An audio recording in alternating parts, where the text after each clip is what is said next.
आज 17 दिसंबर 2023 को RMS CET की एग्ज़ाम हुई है और कई बच्चों ने काफ़ी महीनों से मेहनत करने के बाद आज एग्ज़ाम दी है।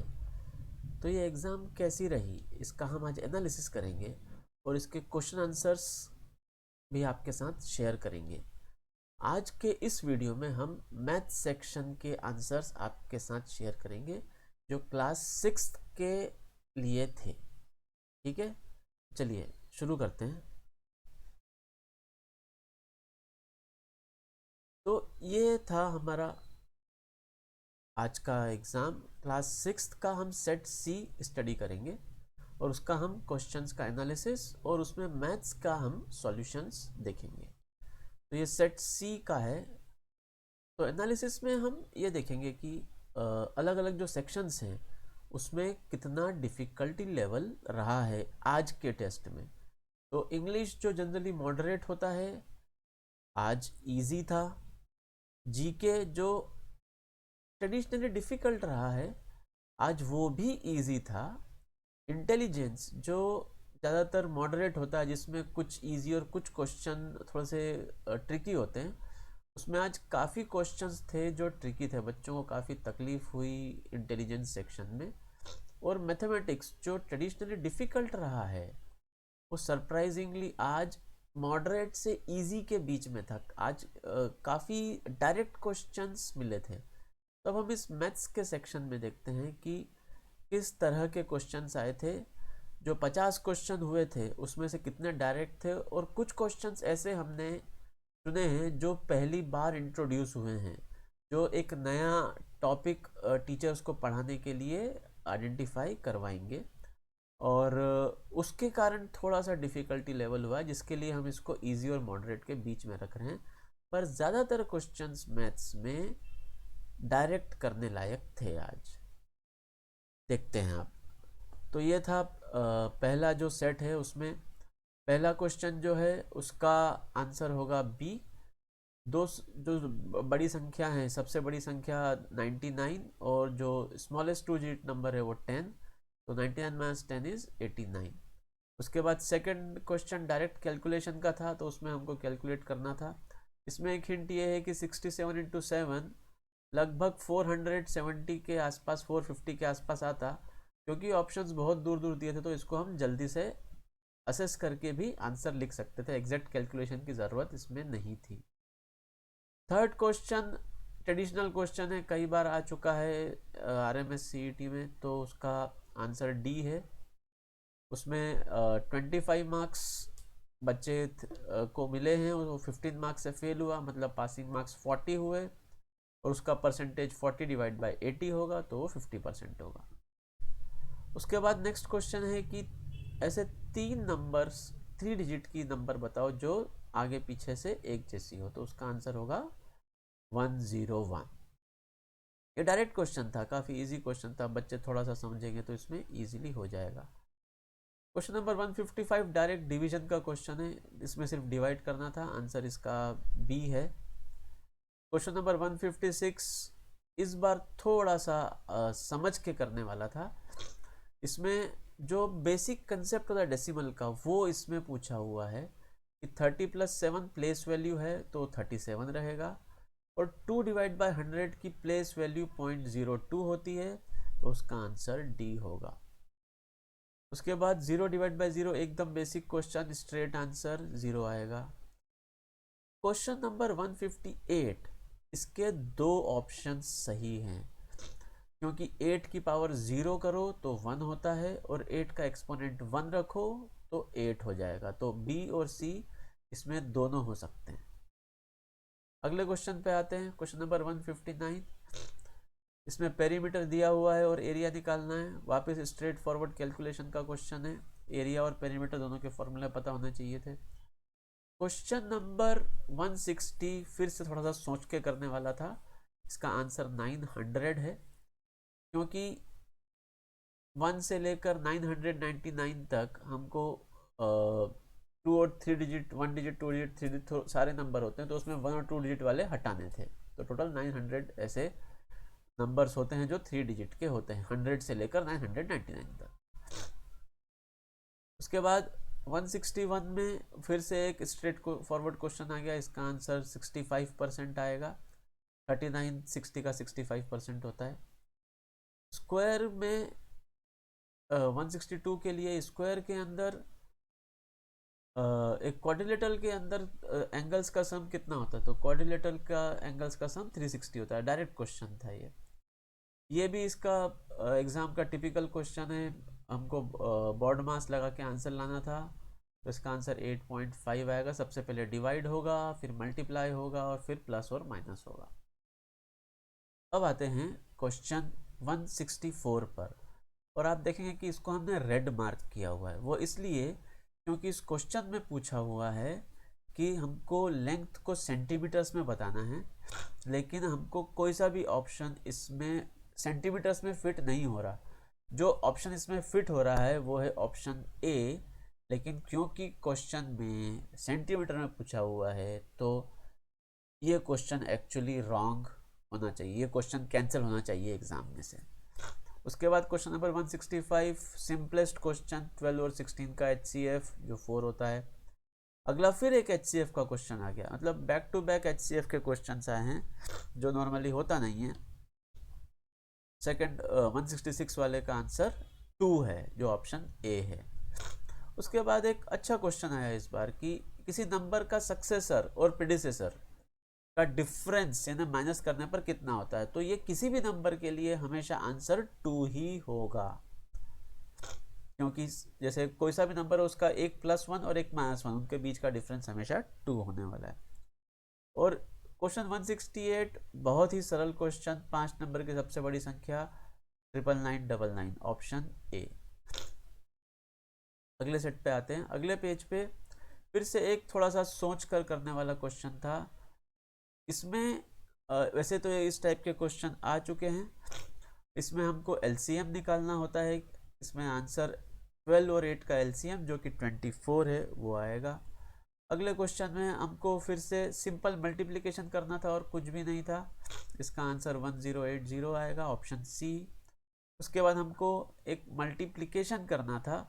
अब क्योंकि यहाँ पर आप देखेंगे ऑप्शंस एकदम क्लोज हैं, सारे में 104 लिखा है, इसका मतलब हमको ये कहा गया है कि हमको प्रॉपर मल्टीप्लिकेशन करना है। यहाँ पर कोई शॉर्टकट कोई मेथड हमको ज़्यादा काम नहीं आती, तो इसको मल्टीप्लाई करने पर हमको 104.16 मिलेगा, चीज ऑप्शन बी। अब आते हैं क्वेश्चन 172 पर, जहाँ पर वर्क टाइम का टिपिकल क्वेश्चन है। उसके अंदर डायरेक्टली हमको वर्क और टाइम को मल्टीप्लाई करके दूसरे वर्क से डिवाइड करना था, सो उसका आंसर 8 men आता। क्वेश्चन नंबर 173, ये थोड़ा सा सोच कर करने वाला था। यहाँ पर हर नंबर का हमको क्यूब निकाला गया है, 1 का क्यूब, 2 का क्यूब, 3 का क्यूब, 4 का क्यूब, तो इसी सीक्वेंस में अगला आएगा 5 का क्यूब जो है 125। 174 वापस एक काफ़ी बढ़िया क्वेश्चन था, इसमें ऑप्शन डी आंसर है, लेकिन इसको लाते कैसे? या तो हम पूरा जैसा दिया हुआ वैसा मल्टीप्लाई करते, लेकिन इसमें अगर हम थोड़ा सा ध्यान से देखेंगे तो 2469 की टेबल में 5 टाइम्स आता है 1 2 3 4 5, तो हम 1 2 3 4 5 को 2469 मल्टीप्लाई 5 लिखेंगे, और 2469 और 5 जब हम दोनों को कॉमन लेके बाहर लाएंगे तो अंदर जो ब्रैकेट बनेगा उसमें बचेगा 15 माइनस 10, 15 माइनस 5 विच इज़ 10, तो आंसर हो जाएगा 1 2 3 4 5 0। ये थोड़ा सा सोच कर करने वाला क्वेश्चन था, और थोड़ा सा इसमें ये डिफरेंस क्रिएट करेगा जो ज़्यादा अच्छा स्कोर कर सकते हैं और जो बाकी लोग हैं उनके बीच में। उसके बाद अगर दो संख्याओं का मल्टीप्लाई करके 10,800 आ रहा है, डिवीजन का स्टैंडर्ड क्वेश्चन था, इसका आंसर 120 है। 176 क्वेश्चन नंबर 176 का रेशो का स्ट्रेट फॉरवर्ड क्वेश्चन है, उसका आंसर A1 है। 177 का आंसर ये भी स्ट्रेट फॉरवर्ड क्वेश्चन था, इसका आंसर डी है। जस्ट अरेंज करना था डिक्रीजिंग ऑर्डर में नंबर्स को। अब आते हैं 178 पर। ये थोड़ा सा घुमा के दिया हुआ था, थोड़ा सा सोच कर करने का था कि ऐसा कौन सा नंबर है जिसमें से एक कम किया जाए तो वो 9 की टेबल में आ जाए या 9 से डिविजिबल हो जाए। ऐसे में हमको ऑप्शंस यूज़ करना सबसे सरल और सबसे जल्दी हेल्पफुल रहता। तो ऑप्शन बी यहाँ पर तुरंत फिट बैठ रहा है, बाकी कोई सा भी ऑप्शन जो कंडीशन दी उसको सेटिस्फाई नहीं कर रहा है। 179 फिर से बॉड मास का स्ट्रेट फॉरवर्ड क्वेश्चन जिसका आंसर 1 है। क्वेश्चन नंबर 180 एडिशन सब्ट्रैक्शन का इंटीजर्स का स्ट्रेट फॉरवर्ड क्वेश्चन, इसका आंसर -7 यानी ऑप्शन सी है। क्वेश्चन नंबर 181 ये फिर से थोड़ा सा सोच कर करने का था। इसमें हम एलसीएम तो निकालेंगे 24 36 का, जो हमको आता है 72, और 72 को फिर 8 और ऐड करेंगे तब हमको आंसर मिलेगा 80, जो इस क्वेश्चन का आंसर है। क्वेश्चन नंबर 182 सबसे छोटा कंपोजिट नंबर 4 होता है, उसके पहले के सब प्राइम नंबर्स होते हैं या फिर नो प्राइम नो कंपोजिट जो 1 होता है। क्वेश्चन नंबर 183 एक साथ 3 कॉन्जिक्यूटिव नंबर हमेशा किससे डिविजिबल होंगे, ये थोड़ा सा सोचने का था, लेकिन यहाँ पर एक गड़बड़ हो गई कि इंग्लिश में इस क्वेश्चन को जो the sum of 3 consecutive numbers लिखना चाहिए था वो नहीं लिखा गया है, तो टेक्निकली ये क्वेश्चन कैंसिल होना चाहिए। अगर यहाँ पर इंग्लिश में the sum of 3 consecutive odd numbers ऐसा लिखा होता तो उसका आंसर ऑप्शन ए होता। कोई से भी 3 नंबर लीजिए आप ऑड नंबर्स, उनका जब आप डिवाइड करेंगे तो आपको आंसर में 3 से डिविजिबिलिटी हमेशा मिलेगी। ठीक है। क्वेश्चन नंबर 184 थोड़ा सा ट्रिकी क्वेश्चन था। इसमें कितना सेलिंग प्राइस हो जो 20 कितनी बुक्स का सेलिंग प्राइस 25% प्रॉफिट दे जो 20 बुक के कॉस्ट प्राइस के बराबर हो। तो जब कॉस्ट प्राइस 20 है 20 बुक्स की, तो हम यहाँ पर ऐसा कर सकते हैं कि 1 रुपये की अगर एक बुक है तो 20 रुपये की 20 बुक हो गई, और उस पर 25% प्रॉफिट हुआ तो मतलब 25 रुपये की हो गई। तो अगर 20 रुपये कॉस्ट प्राइस है तो 25 रुपये सेलिंग प्राइस होगी। उसका नंबर ऑफ बुक्स उल्टे रेशो में चला जाएगा, बस ये यहाँ पर ध्यान रखने का था और यही यहाँ पर कैचिंग पॉइंट था। तो 5/4 के बजाय वो 4/5 नंबर ऑफ बुक्स बन जाएगा, तो आंसर आएगा हमारा C 16 क्वेश्चन नंबर 184 का। नेक्स्ट क्वेश्चन फिर से बॉड मास का स्ट्रेट फॉरवर्ड क्वेश्चन है, इसका आंसर -2 आएगा। और 186 फिर से बहुत सिंपल क्वेश्चन है, जहाँ भी 3D हम पढ़ते हैं तो उसमें फेजेस के बारे में पढ़ते हैं। क्यूबॉइड के 6 फेज होते हैं। क्वेश्चन नंबर 187 फिर से सोच कर करने लायक था, क्योंकि फिर से वर्क एंड टाइम का क्वेश्चन था और इसमें एक्स्ट्रा डेज एंगेज करने का था। तो इसको जब हम सॉल्व करेंगे तो हमको आंसर मिलेगा 48 डेज एक्स्ट्रा, क्योंकि 36 boys do a work in 49 days, तो 36 × 49 इज द टोटल वर्क, और उसको अगर 21 डेज में करना है तो हम उसको 21 से डिवाइड कर देंगे, तो इसके सब सॉल्व करने पे हमको 84 मिलेगा। लेकिन आंसर 84 नहीं है, हमको डिफरेंस निकालना था इसमें, तो डिफरेंस होगा 84 - 36 विच इज 48। इस तरीके से इसका आंसर आएगा। अब ये फिर से रेशो का प्रोपोर्शन का क्वेश्चन आ गया, तो इसका डायरेक्ट आंसर हमको मिल जाएगा 18 3/4 रेशो को पूरा करने के लिए। उसके बाद फिर से हमको HCF निकालना है। HCF के बहुत क्वेश्चन आ गए इस बार। इसका आंसर होगा 40 विच इज़ अगेन डी। और 190 पर आते हैं, तो क्वेश्चन नंबर 190 में smallest 5 digit number which is divisible by 19। तो जब हम स्मॉलेस्ट 5 डिजिट नंबर बोलते हैं तो वो 10,000 है, तो 19 से डिविजिबल नहीं है। उसके बाद जो अगला नंबर आएगा वो 10,019 है, लेकिन वो भी डिविजिबल नहीं होगा क्योंकि 10,000 डिविजिबल नहीं है। और 10,032 19 से आगे का है, मतलब हमको नंबर 10,000 से 10,019 के बीच का चाहिए। जो 10,013 है तो स्ट्रेट फॉरवर्ड आंसर आएगा आपका। कैलकुलेट करने की भी इस क्वेश्चन में ज़रूरत नहीं थी, ये सोच कर करने का क्वेश्चन था। नेक्स्ट क्वेश्चन 191 एवरेजेस का। अब एवरेज अब धीरे धीरे बढ़ने लग गए हैं आरएमएस में, आरएमएस सीईटी के एग्ज़ाम में। तो 10, 12, 14 का एवरेज हम निकालते हैं तो 12 आता है। इसको हम कैलकुलेट करके भी देख सकते हैं। और 10, 12, 14 क्योंकि बराबर गैप है नंबर्स के बीच में, तो मिडिल नंबर भी एवरेज होगा, ऐसे भी हम निकाल सकते हैं। सबसे छोटी 4 डिजिट की संख्या, स्मॉलेस्ट 4 डिजिट नंबर जो 7, जिससे 7 जो 7 से डिवाइड हो जाए, तो ऐसे में फिर वापस 1000 स्मॉलेस्ट लेंगे। 1000 से 1007 के बीच में कुछ आना चाहिए, क्योंकि ना 1000 जाता है ना 1007 जाता है। 1009 अगर जाएगा तो 7 से ज़्यादा है, तो उसको हम नहीं कंसिडर करेंगे। तो 1000 के बाद हमारे पास सिर्फ दो ऑप्शन बचते हैं, 1001 और 1006। तो 1001 से अगर आप इसको सॉल्व करेंगे तो आपको 7 से डिविजिबिलिटी ईजिली मिल जाएगी। तो आपको ऑप्शंस की हेल्प से इसको आप टाइम के अंदर सॉल्व कर सकते हैं। और पहली बार आरएमएस सीईटी में मीडियन का क्वेश्चन भी आया है।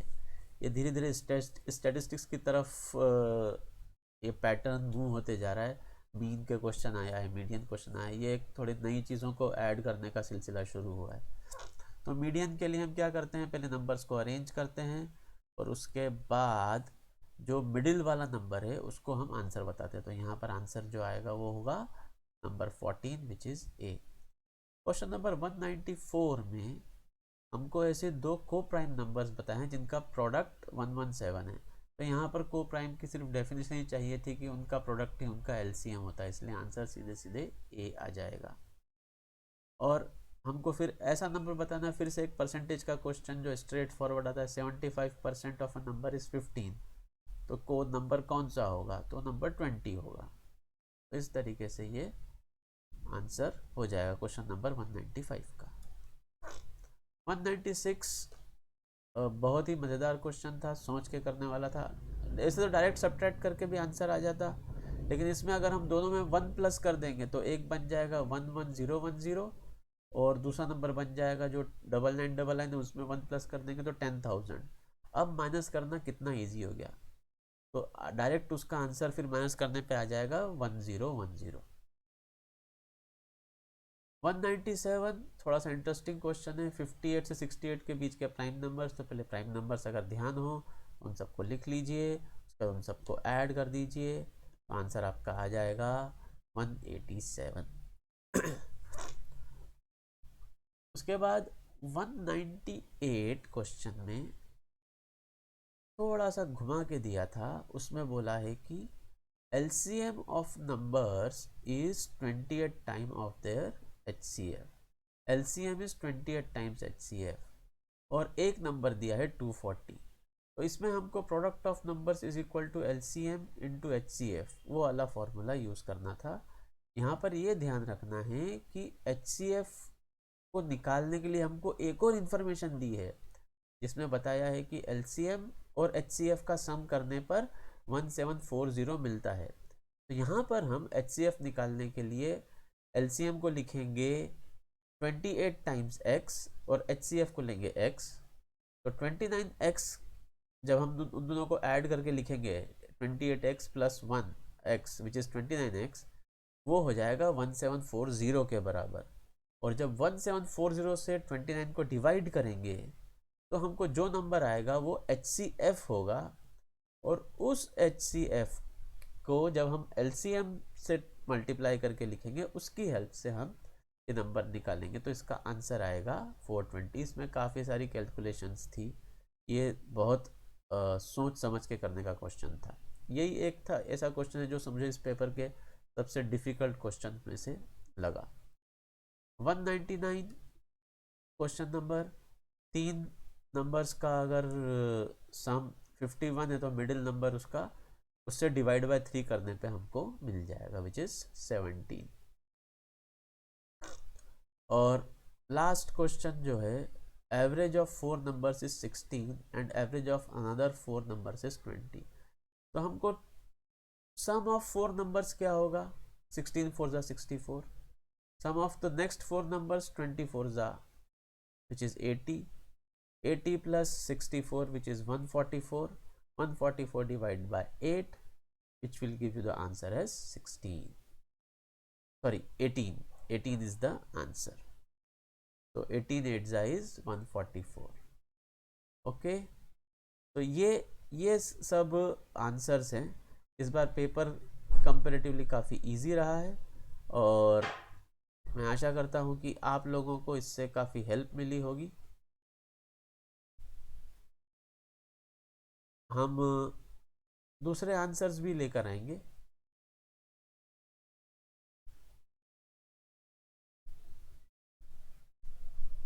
हम बाकी सेक्शंस के भी आंसर्स आपको तक पहुंचाएंगे, थोड़ा सा समय दीजिए। तो तब तक आप एनालिसिस कीजिए कि आपका खुद का पेपर कैसा रहा। आप सबको आगे के भविष्य के लिए बेस्ट विशेस। Thank you.